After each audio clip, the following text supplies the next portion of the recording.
It is a dream deeply rooted in the American dream. I have a dream.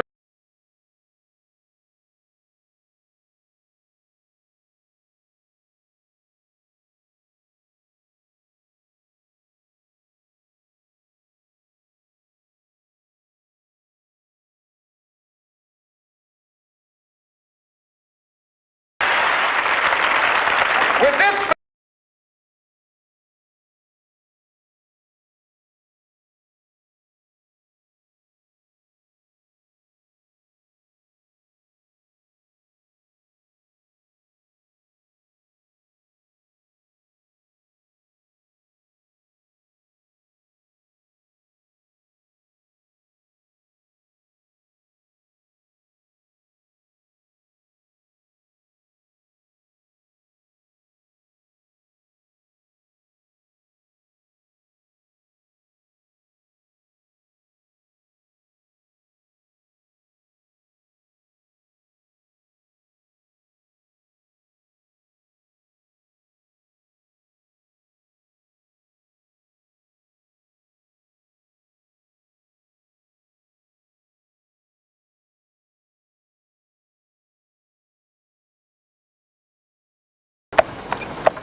For more than 3 centuries, many different children of God have been coming to America, hoping to find it, or to make it, a land of freedom.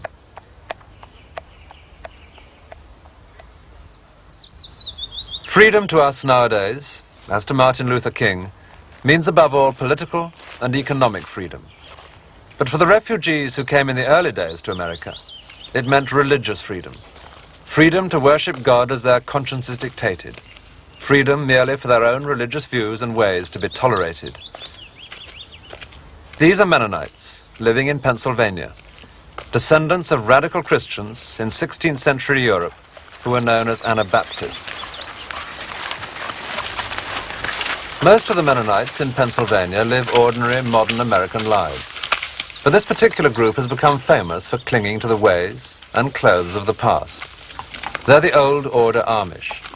They still speak a European language, a form of German, and they reject all the easy comforts of modern life, such as the motor car.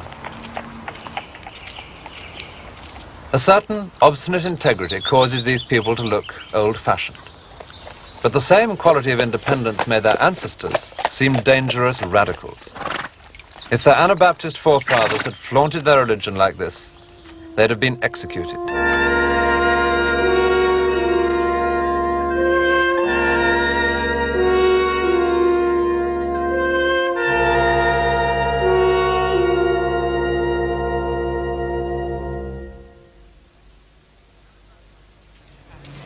Anabaptists have been chased from country to country for centuries. But this town of Mikulov in southern Czechoslovakia was their very earliest place of refuge. For 2 exciting years, from 1526, Anabaptists came from far and wide to seek shelter beneath this castle, invited here by the man who lived in it, Leonard von Liechtenstein. The movement had begun only 12 months before in Zurich, when a group studying the Bible decided to baptize each other. The conventional baptism of a dribbling baby, they maintained, was meaningless. Entry into Christ's church should be a solemn decision by a responsible adult. But this degree of self-reliance terrified the existing churches, Protestant as well as Catholic. And Protestant Zurich reacted sharply. Anabaptists were to be drowned, the town council decreed with macabre irony. If they want baptism, let them have it in good measure.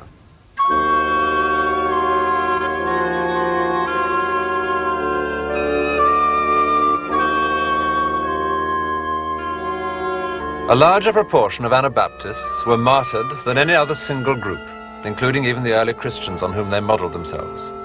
And all for what, to us, seems a very modest demand, a man's right to his own beliefs. Their voice was one which had not been heard for many years. It was the voice of ordinary men and women, prepared to stand up against all authority for conscience's sake.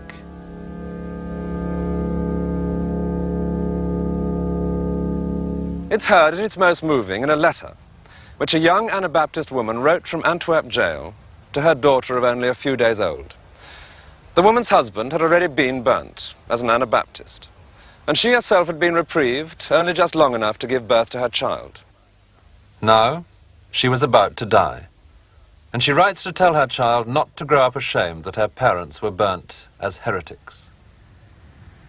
My dearest child, the true love of God strengthen you in virtue, you whom I must leave in this wicked, evil, perverse world. Oh, that it had pleased the Lord that I might have brought you up, but it seems that it is not the Lord's will. Even so it has now gone with your father and myself. We were so well joined that we would not have forsaken each other for the whole world, and yet we had to leave each other for the Lord's sake. We were permitted to live together only half a year. Be not ashamed of us. Your dear father demonstrated with his blood that it is the genuine truth, and I also hope to attest the same with my blood.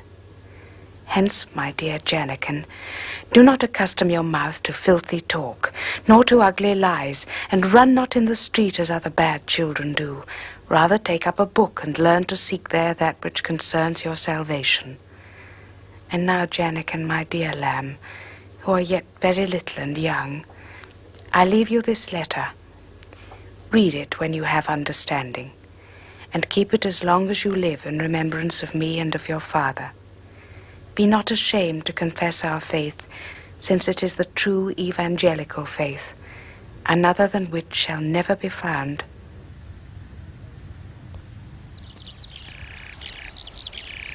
Beneath the castle at Mikulov, there was soon a thriving colony of Anabaptists.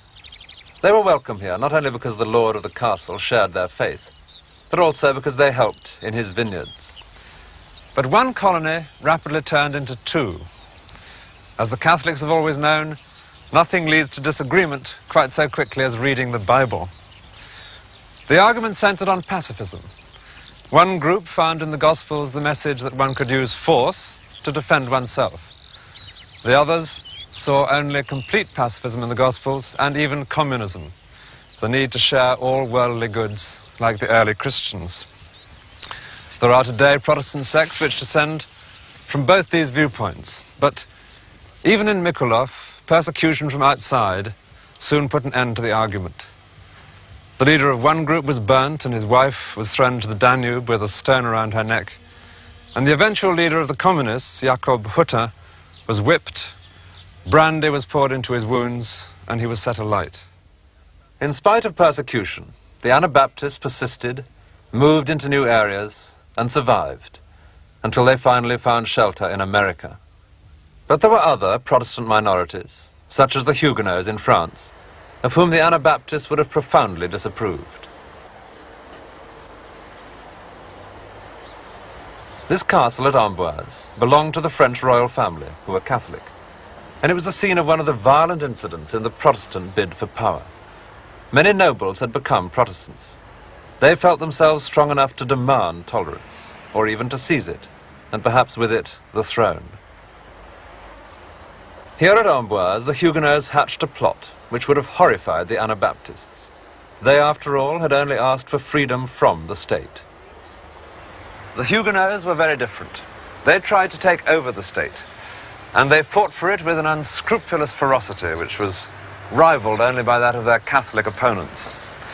A group of Huguenots tried to kidnap the young King of France when he was in this royal castle at Amboise. The plot failed.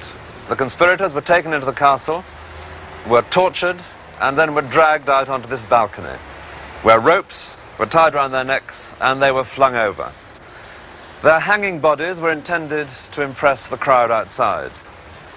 But it was said that the royal family, dining below, took a special pleasure in seeing their enemies dangling against the evening sky. On St. Bartholomew's Day in 1572, they had an even more brutal revenge.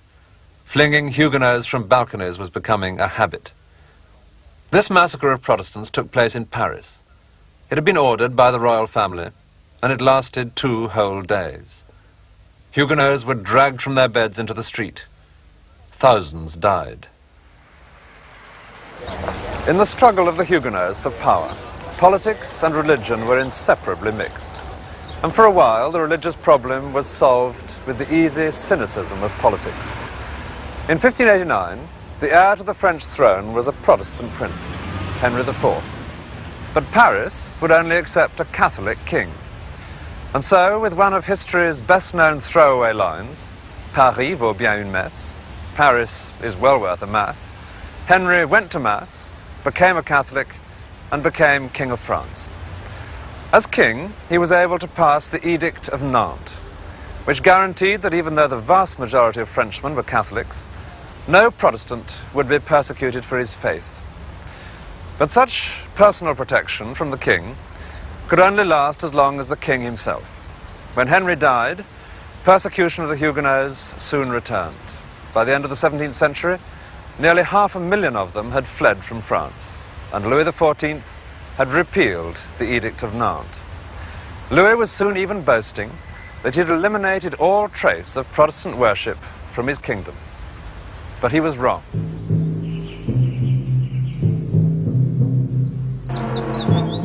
In the hills of the Cévennes, in the south of France, ordinary Huguenots, peasants and shepherds, persisted against all odds in their Calvinist faith. They fought a desperate guerrilla war against the king's troops. In one terrible autumn, nearly 500 of their villages were burnt, but the people resisted every persecution.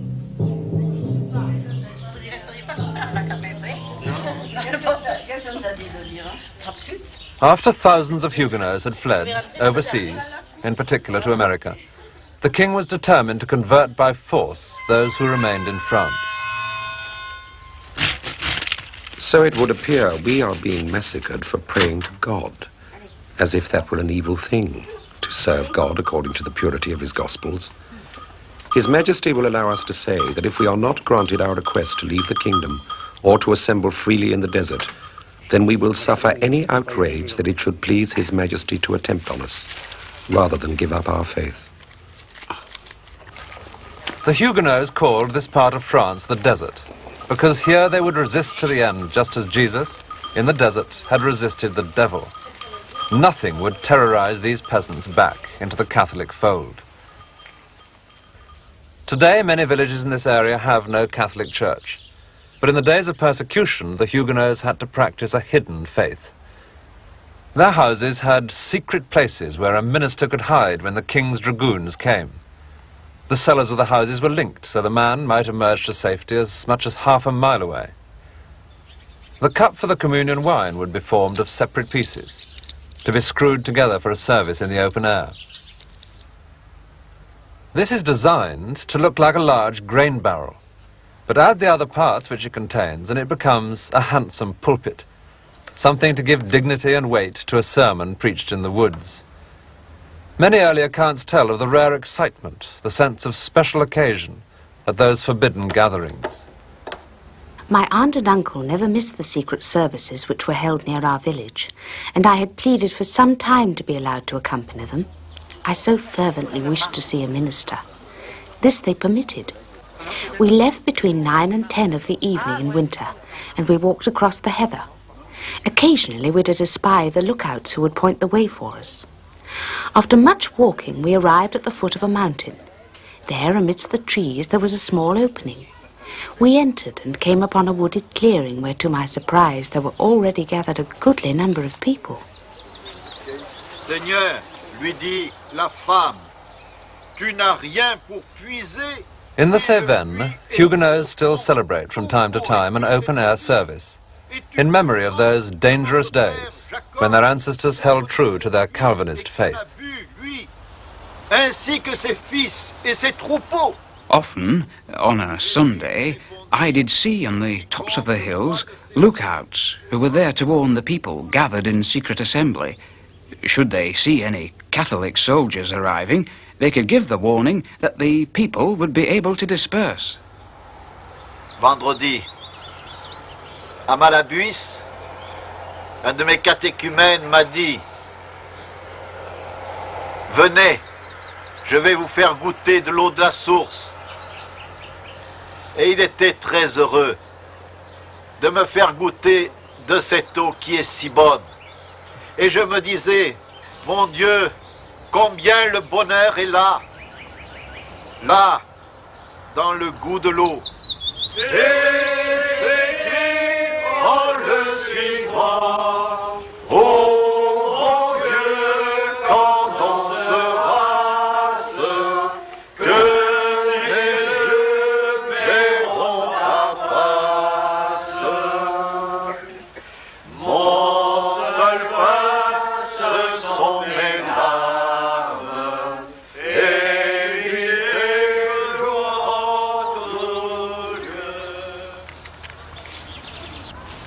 Notre Père qui es aux cieux, que ton nom soit sanctifié, ton règne vienne, que ta volonté soit faite sur la terre comme au ciel. Donne-nous aujourd'hui notre pain de ce jour. Pardonne-nous nos offenses, comme nous pardonnons aussi à ceux qui nous ont offensés. Ne nous laissez pas but deliver us from evil. For thine is the kingdom, the power, and the glory, forever and ever. Amen. This Nottinghamshire church was one of several taken over by English Calvinists. Puritans, their enemies called them, and as Puritans they were persecuted. They decided to leave England, but that was impossible without a license from the king. So they made their way secretly to the coast. To sail illegally, they paid a large fee to an English captain. He took their money, took them on board, and then double-crossed them.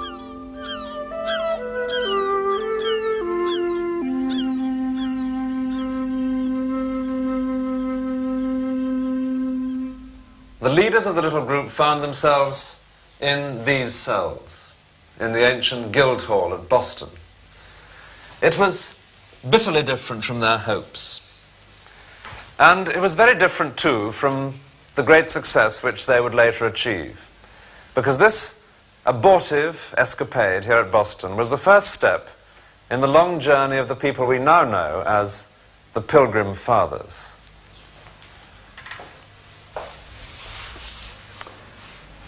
With the Pilgrim Fathers, the central story of the long search for tolerance begins. When the Mennonites reached America, they remained a small minority, even to this day. The Huguenots, who went to the New World, merged with the English culture and so effectively vanished.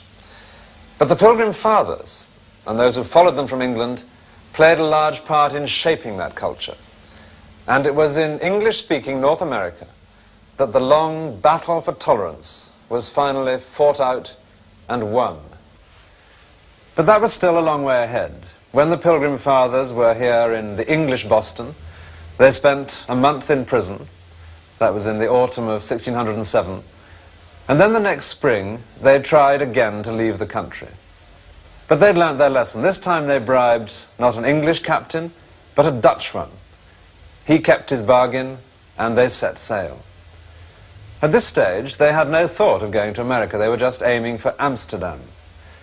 It was a city about which they'd heard exciting news. In Amsterdam, one of the pilgrims wrote later, "There is freedom of religion for all men." Amsterdam still has its reputation for freedom, for tolerating almost any dissident group. In 1976, this church was being used for a gathering devoted to the cause of revolution in Portugal. Tudo depende da bala e da pontaria. Tudo depende da raiva e da alegria. A cantiga é uma arma de pontaria. Some people today consider Amsterdam too tolerant, and so they did in the 17th century, when a critic described the place in a ringing phrase. The fair city of Amsterdam, where all the peddlers of religion have leave to vend their toys, their ribbons, and their fanatic rattles. The peculiar method of Dutch tolerance can be seen in a house on this canal. One religion was banned in Amsterdam, Roman Catholicism, not surprisingly after what the Dutch had suffered from Catholic Spain. But this ordinary-looking house contains a surprise. Its top 3 floors have been turned into a splendid Catholic church, now known as Our Lord in the Attic. Catholic worship was allowed to continue here for one excellent reason. It was out of sight, and so the Lord turned a blind eye. Licensed deviation, a most civilized custom which is still practiced in Holland. In full view of the police station opposite, there's a boat which caters for young people whose illegal but rather harmless interests differ from those of their parents. The parents have come here to see the tulips. You are coming here to see another plant, the cannabis, the hemp plant. Take this top of the female hemp plant and get 1 seed out of it. Ladies.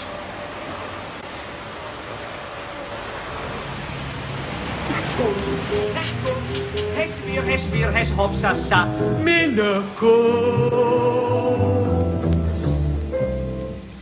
Marokkaanse 3,40 gulden per gram, Katama 3,50, Turkse 3,80, Libanon rood 2,70. A weekly radio program, run by the son of a cabinet minister, provides what sounds like the latest stock exchange figures. But these are the day's prices not of shares, but of different types of marijuana. Congolese uitverkocht, Mexicaanse 4 gulden, Colombiaanse 7,50 gulden, Thailand 12 gulden, Indonesische 2,50 en Nederlandse wiet, onze nationale trots, 55 cent per gram. Well, the Pilgrim Fathers had no need of that type of information, or that type of freedom. But they wanted something equally way out at the time, to worship God in their own way. Here in Amsterdam they found other sects doing the same. This church was already standing, built by another English group who'd arrived here earlier.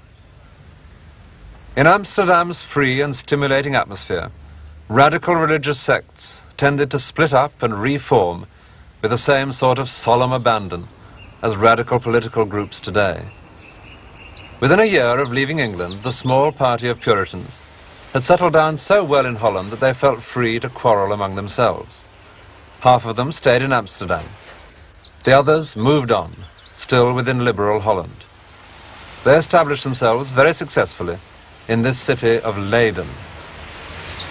And it was the group here at Leiden which decided in 1620 that they would rather set up somewhere entirely on their own, not as one sect among many, but as the only sect.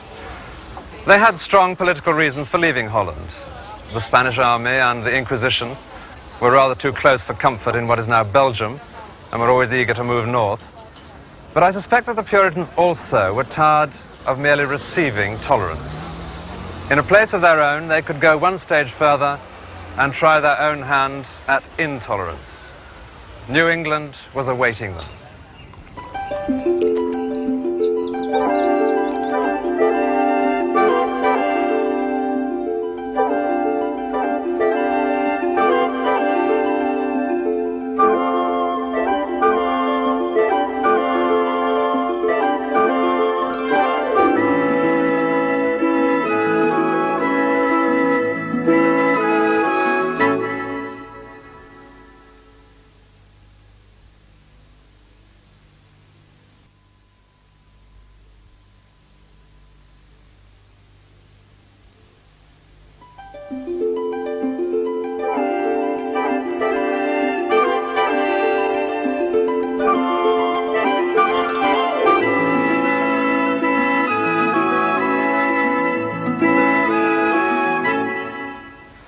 The Pilgrims hired an English ship for the Atlantic crossing. They came from Holland to join her in Southampton. She was 180 tons, about 106 feet long, the Mayflower. This is a reconstruction built 20 years ago to commemorate the original crossing in 1620.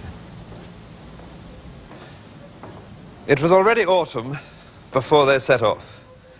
Bad weather ahead. In this crowded space, there were crammed over 100 pilgrims, as well as the ship's crew. Down here, they had to sleep, eat, store their personal possessions, look after the children, and even give birth to children. A boy born on the crossing was christened, appropriately, Oceanus, though by now most of the pilgrims must have been heartily sick of the ocean and everything to do with it. The crossing lasted nearly 10 weeks. 10 weeks in this, in the middle of the Atlantic. Already on the voyage over, there was a striking example of what the pilgrims like to call God's providence. William Bradford, one of the leading settlers, later told the story with immense satisfaction. There was on board, he said, an insolent and very profane young man, a sailor, who enjoyed baiting the pilgrims, shocking them with obscene language, or telling them that on a journey like this, he was fully confident before its end of throwing at least half of them overboard as corpses. But it pleased God, Bradford went on, before we were half seas over, to smite this young man with a grievous disease, of which he died in a desperate manner, and so was himself the first to be thrown overboard. It was an encouraging sign of what God could do for his chosen people.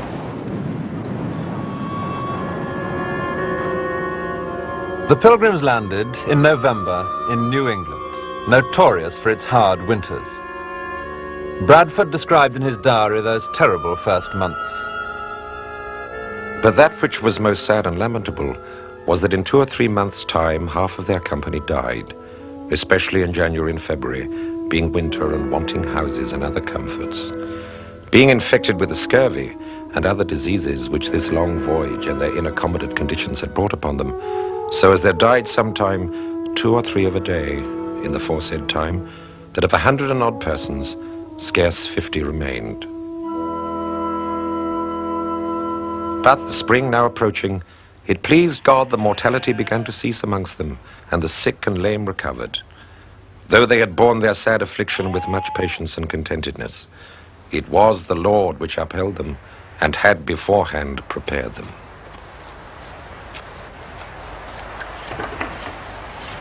These houses are being built today with only the materials and the tools available in the 17th century.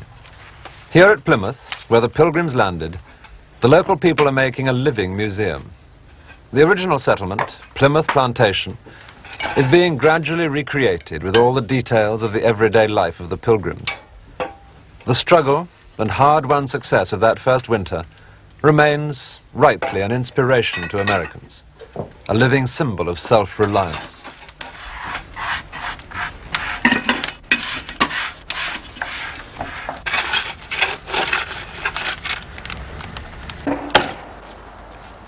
Within 2 years, the Pilgrims were established, but desperately in need of more people. They sent back to London an account which made little of the hardships and much of the opportunities. This bay is a most hopeful place. Innumerable store of fowl and fish, abundance of mussels, the greatest and best that we ever saw. Crabs and lobsters in their time infinite. The land, for the crust of the earth is a spit's depth, excellent black mould and fat. For the temper of the air, here it agreeth well with that in England, and if there be any difference at all, this is somewhat hotter in summer. The country wanteth only industrious men to employ, for it would grieve your hearts if, as I, you had seen so many miles together by goodly rivers uninhabited. From the pattern of this first settlement, there would develop today's characteristic New England village, which would do without fences and have white painted houses sharing a lawn with an elegant white church. But the self-confidence which helped the Pilgrims to survive every disaster had a less attractive side once the dangers were past. The sense of being God's elect, so useful in times of hardship, turned all too easily into Puritan self-righteousness. At its most comic extreme, this was seen in a series of 3 resolutions, which were said to have been debated and passed by one New England assembly. They went as follows. Resolution 1, the earth is the Lord's and the fullness thereof. Voted. Resolution 2. The Lord may give the earth, or any part of it, to his chosen people. Voted. Resolution 3. We are his chosen people. Voted. And when a vast number of the local Indians died of smallpox, which had arrived here with the settlers, the governor of Massachusetts wrote in his journal, God hath hereby cleared our title to this place. In America today, there's complete religious freedom. But the families who first colonized Massachusetts and Connecticut weren't interested in that, except for themselves. Anyone else coming here would have to worship as they did. It's hard for us to imagine full-scale religious conformity, except perhaps by remembering American witch hunts as recently as the 1950s, for those who wouldn't conform politically. Pledge allegiance to the flag of the United States of America and to the republic for which it stands, one nation, under God, indivisible, with liberty and justice for all. Would you please return to your seats for the minute of silence? These children have perhaps the ultimate religious freedom. The old minute of prayer has been renamed a minute of silence. But a prayer without mentioning God stands revealed for what it is, a naked wish. Please sit down for the minute of silence and think of whatever you would like for the day, whether someone in your family is ill, or there's something that you want, or something that you want for another friend. Well, that freedom to think your own thoughts would never have been allowed in old Massachusetts, where every deviation from the correct Puritan faith was instantly punished. For unseemly behavior on a Sunday, you'd be whipped on Monday. The worst offense of all was criticizing God's ministers, and for that the penalty was banishment from the colony. The most distinguished man to be banished from Massachusetts was himself a young minister, Roger Williams. He had criticized the authorities for many things, including the way the colonists had taken land from the Indians. But above all, he argued that the community had no right to punish people for secret sins, for errors of conscience, which were a matter between themselves and their God. The magistrates decided to ship him out on the next boat to England, but he slipped away, and in a bitterly cold winter of 1635, he trudged south through wild territory until he reached the coast outside Massachusetts and settled. Over the next few years, other groups of people, unwelcome for various reasons in the older colonies, came to settle in this same area. And later they, together with Roger Williams, would form what became known as a haven of freedom, the new colony of Rhode Island.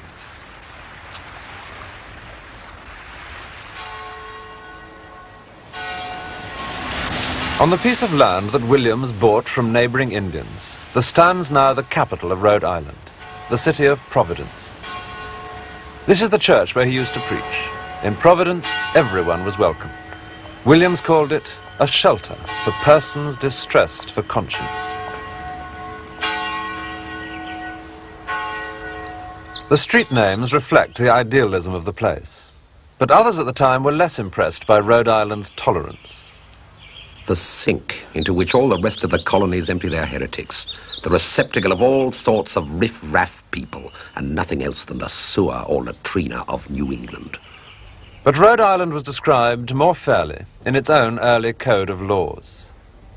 It is a place where all men may walk as their consciences persuade them, every man in the name of his God.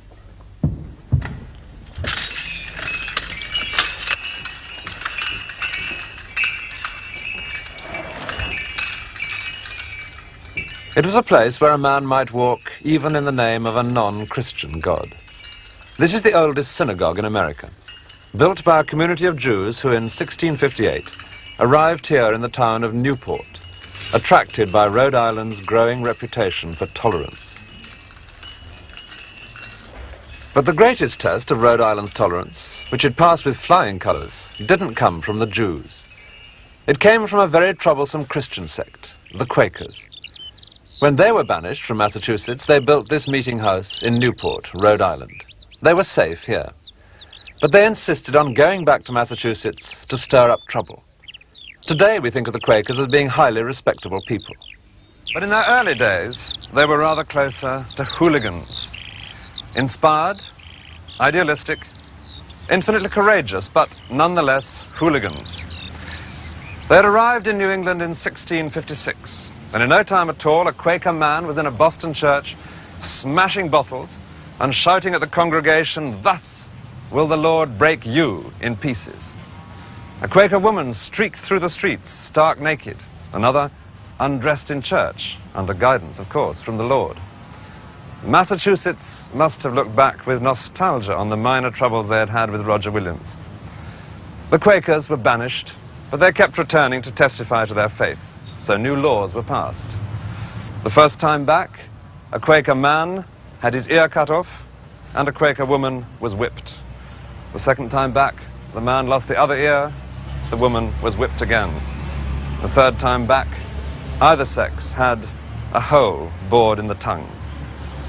The law was changed, a new penalty, death, and still they returned. By any standards, the early Quakers sound pretty and tolerable. But when they established their own city, in which to practice their form of Christianity, to their great credit, they kept the door open for everyone else. Philadelphia became known, above all others, as the city of tolerance. We do remember that Quakers were basically a part of a Protestant movement which was not satisfied with religion of its day. And they refused to accept the fact that it was necessary to know God through a minister or a priest. They believed that, and I hope that we believe today, that we do not need someone else to interpret religion to us.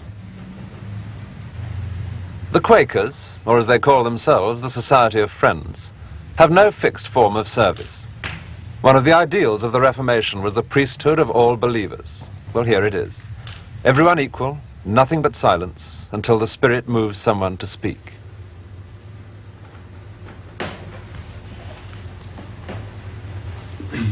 I think that we are very fortunate that the early Friends had the good wisdom, good judgment, not to write a creed. Because this makes Quakerism a growing and dynamic religion, and a religion that can encompass a great variety of beliefs, as long as there is sincere seeking. The founding of Philadelphia as a city of tolerance in 1681 was the work of an English gentleman who had joined the sect of the Quakers, William Penn. When Penn made terms for his new colony, it was against his Quaker principles to seal the agreement with an oath. His treaty with the Indians was later described as the only one that was never sworn to and never broken. From the start, this sounded an idyllic place. The name of the colony was to be Pennsylvania, Penn's Woodlands. The chief city, set in a pleasant angle between two rivers, was to be called Philadelphia, the city of brotherly love. And Penn liked to describe his scheme as a holy experiment, by which he meant an experiment in people of different religious views living peacefully together. You were expected to believe in one almighty God, the creator of the universe, but that was about all.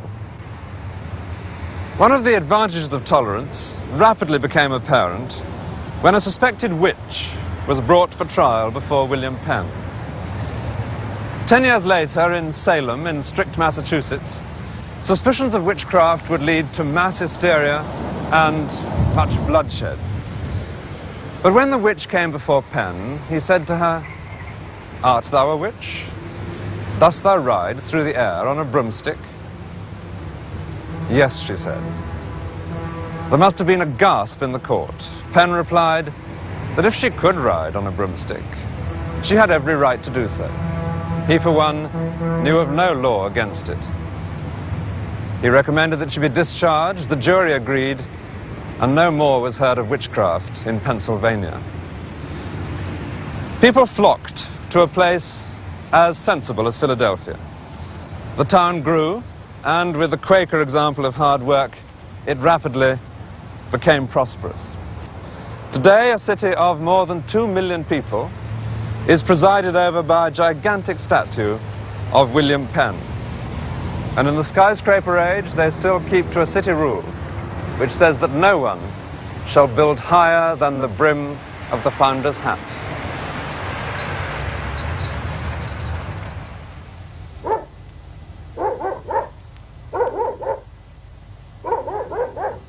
It was in Penn's colony that the Anabaptists, or Mennonites, first settled when they came to America.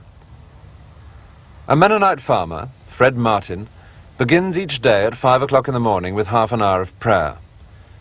He's a full-time working farmer, but the local people have recently chosen him as their preacher. And this is how you begin letting Jesus become Lord, or first in your life. Give God the first part of every day. Give God the first day in every week. Give God the first portion of your income. And give God first consideration in every major decision. And Bob says if you do these, you will find that Jesus Christ has become first in your life.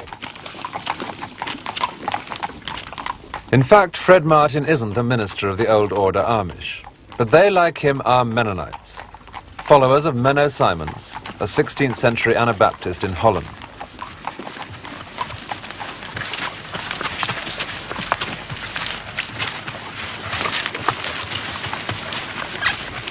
The old order Amish refuse all modern inventions which might increase their own physical comfort. Not only the motor car, but also electricity, and in some cases even buttons and zips. But however old-fashioned these people may look, they also give generously to some startlingly modern projects within the Mennonite world, such as a special church devoted exclusively to the spiritual needs of the deaf.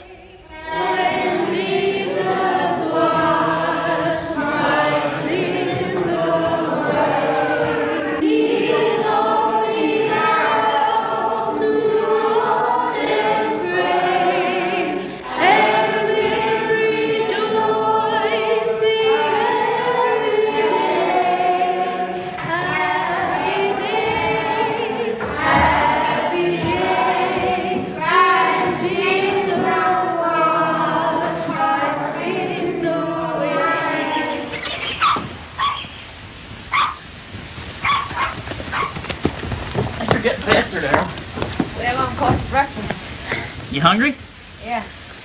So am I. Well, hi, Bob. Life in Fred Martin's house is much like that of any other farming family, which takes its Christianity seriously.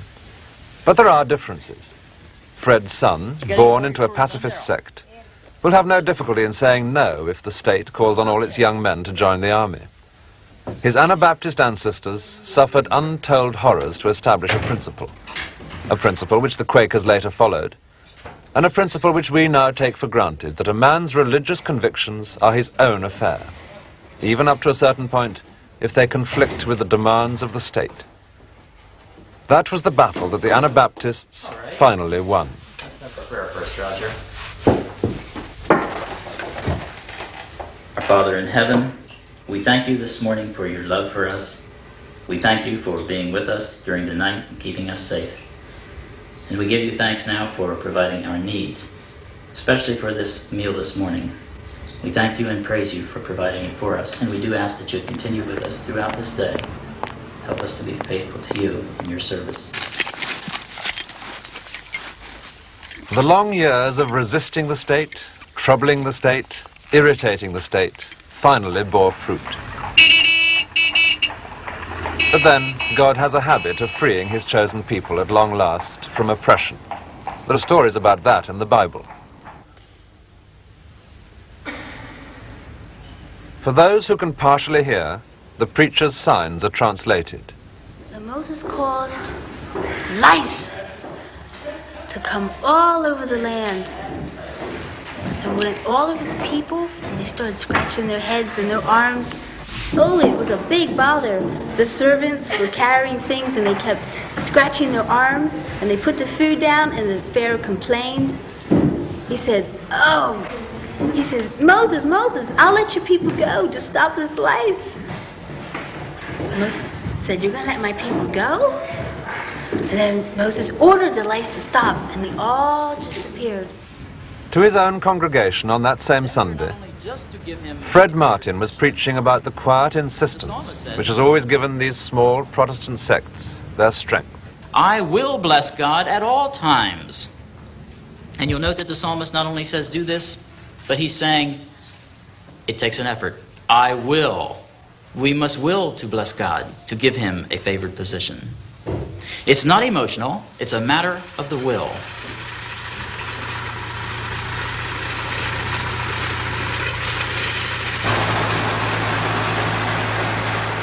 Fred Martin, tilling the soil of Pennsylvania with his massively efficient tractor, is a very modern Mennonite.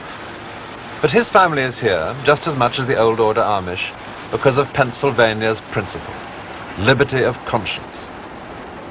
It was in honor of religious freedom that Philadelphia's bell was originally cast, the Liberty Bell, although it would later come to symbolize another freedom, freedom from England, towards the end of the 18th century.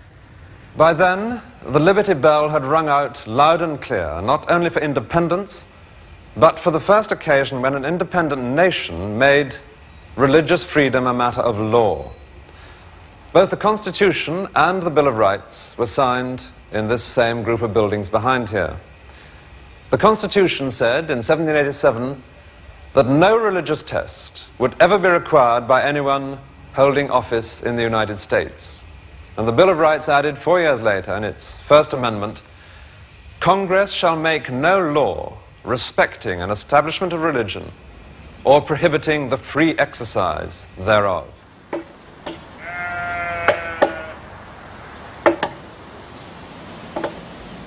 Freedom had been found and safeguarded. It sounds like a very satisfactory end to a long story. But it hasn't been quite so simple. These Mennonite ladies busy themselves with a nice, safe, old-fashioned sort of thing like making quilts.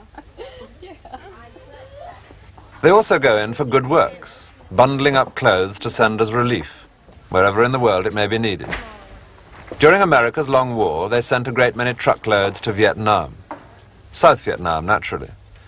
But also, and here's the rub, they insisted on sending just as much to communist North Vietnam. The White House was not amused. Freedom from the state can mean many things. The Mennonites, with a tradition of independent thought, have taken it to mean freedom from the state's political prejudices.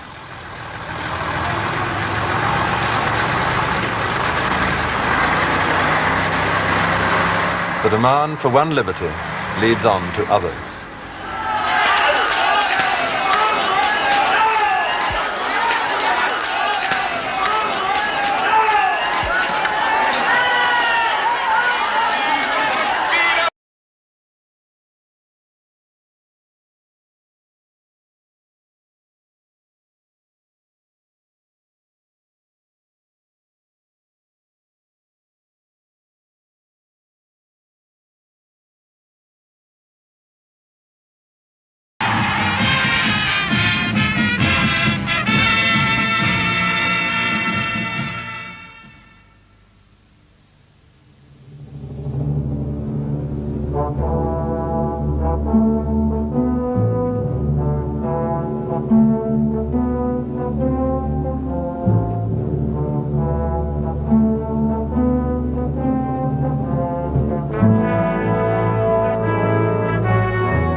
the Holy Ghost in one day will go around the world. In the next program of The Christians, a black Pentecostal church in Philadelphia.